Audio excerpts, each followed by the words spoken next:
से आपका और आज वीकेंड मार्केट अड्डा में चर्चा हो रही कि मार्केट में दरअसल हो क्या रहा है और किस तरीके से अप्रोच किया जाए। तो उसमें mid cap, small cap, large cap तमाम चीज़ें आई हैं। अब एक और बड़ा इंपॉर्टेंट सवाल है कि हमने पिछले काफ़ी समय से हम लोग देख रहे हैं कि आईटी सेक्टर पे अंडरवेट हैं। म्यूचुअल फंड, पीएमएस, इंडिविजुअल, जिसको भी पूछो कि आईटी उसको भी अच्छा नहीं लग रहा है 2-3 क्वार्टर तक। और बैंक में भी लार्ज कैप वाले बैंक आप देखिए हिल नहीं रहे हैं वो। तो ये जो दो सबसे बड़े सेक्टर, सबसे ज़्यादा वेटेज रखने वाले सेक्टर है मार्केट के, और वही नहीं चल रहे तो मार्केट कैसे चलेगा? जसप्रीत जी, कैसे चलेगा मार्केट जब यही नहीं चल रहा है आईटी और बैंक? बैंक में उतना टेंशन नहीं है बिकॉज अभी रीसेंट डेटा देखें, जैसे कल जो आया 15% का क्रेडिट ग्रोथ है। बहुत और एक्सपेक्टेशन भी ब्रॉडली ये है कि अगले 1-2 साल मजबूती बने रहेगी as long as GDP 7% plus minus रहेगा। तो आई एग्री, वो जो टॉप के top 3 large private sector banks और एक जो टॉप पीएसयू बैंक है, उसका ही शेयर इतना बड़ा है कि वो वो नहीं चलता तो पूरा index, specially the number 1 giant जो भी मर्जर होके और भी बड़ा हो गया है, वही नहीं चलेगा तो फिर इंडेक्स कैसे चलेगा? तो बट आई थिंक उसमें इतना बड़ा वो नहीं है। It will catch up reasonably soon. ज्यादा आई थिंक सोच या फिर इंडेक्सेशन अंडरवेट ओवरवेट जो ज्यादा वो है troubling, which is on the IT side. और जो कल जैसे जिस एक्सेंचर का आया है, बोथ रिजल्ट का जो ट्रेंड है एज वेल एज आउटलुक का जो ट्रेंड है, वो बहुत ज्यादा एक्साइटिंग नहीं है, इनफैक्ट न्यूट्रल भी नहीं है। तो अब वो अलग बात है कि ये पूरा कैलेंडर ईयर चला गया, रिसेशन नहीं आया है, भले वो ठीक है, बट टुवर्ड्स द एंड उम्मीद थी कि थोड़ा ग्रीन शूट्स उभर के आए for the next calendar year, जो एटलीस्ट नहीं आ रहे अभी तक। और आप रिसेंट हमने जितनी भी कमेंट्री सुनी है आईटी कंपनीज के साथ, सब बोल रहे हैं कि सब ठीक है, 10-15% ग्रोथ के अराउंड रहेगा।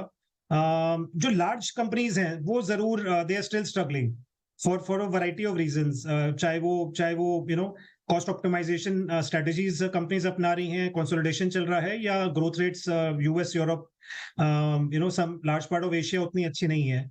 तो आईटी में आई वुड से जरूर one has to be very cautious.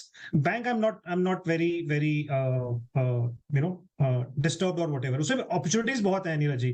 Banks और द एंटायर बीएफएसआई में इतनी अपॉर्चुनिटीज है, एनबीएफसी, नॉन लेंडिंग, तो उसमें कहीं ना कहीं वो अल्फा बन जाता है वो for multi cap PMSS and funds like us, वो अपॉर्चुनिटी मिल जाती है। आईटी में जरूर दिक्कत आती है, बट इंडेक्स पे ऑब्वियसली वो एक कितने समय तक दिक्कत लग रही है अभी आईटी में? अभी कितना और समय लगेगा ठीक होने में?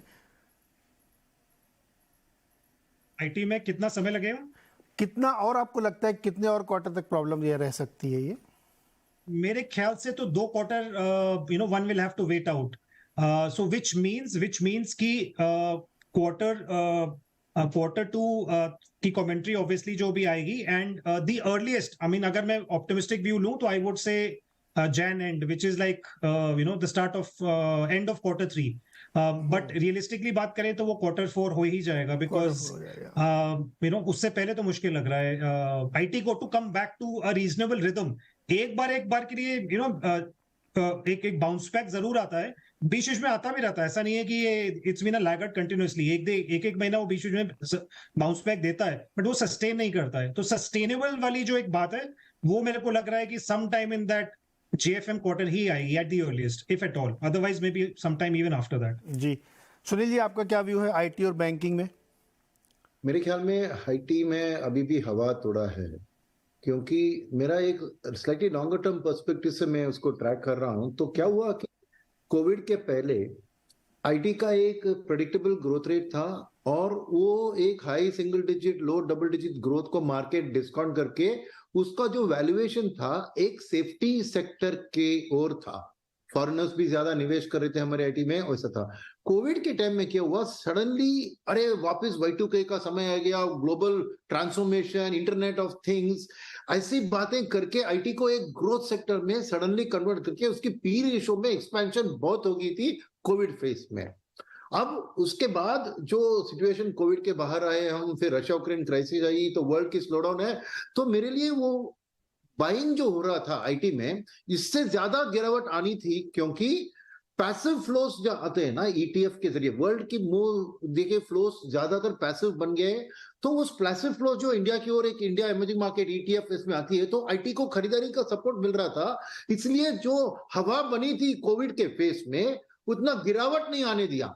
तो मेरे ख्याल में उस स्थिति को अभी भी मेरे ख्याल में आईटी में थोड़ी गिरावट आ सकती है, क्योंकि एक लॉन्ग टर्म आईटी को वापस अपना एक stable systemic growth of high single digit low double digit उस स्टेज में आके जो वैल्यूएशन उसका हक बनता है वो आने में अभी भी टाइम लगता है। और मेरी सोच सेम है जैसे जसप्रीत कह रहे थे कि एंड ऑफ द जेएफएम क्वार्टर और मे बी समटाइम ड्यूरिंग अप्रैल में जून क्वार्टर में ही थोड़ा बहुत करेक्शन के बाद ही वो लेवल एक रीजनेबल लेवल पे आएगा। तो आईटी में मैं अंडरवेट हूं।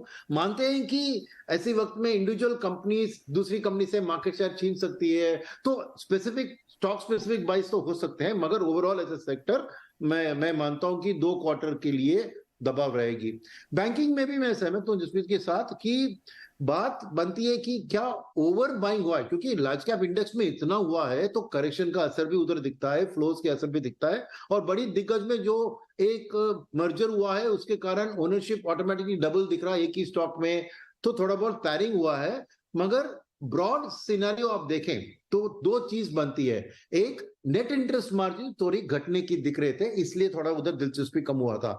मगर मैं क्या कह रहा हूं कि भले ही नेट इंटरेस्ट मार्जिन थोड़े गिरे, क्रेडिट ग्रोथ इतना है कि प्राइस इंटू क्वांटिटी कहते हैं ना, यानी निम इंटू लोन बुक, वो एब्सोल्यूट ईपीएस ग्रोथ को प्रोटेक्ट करेगी और बैंक्स की अच्छी ग्रो करेगी। तो मेरे ख्याल में अभी भी बीएफआई स्पेस में आप खरीद सकते हैं, आपका डाउनसाइड रिस्क लिमिटेड है और अपसाइड भी है।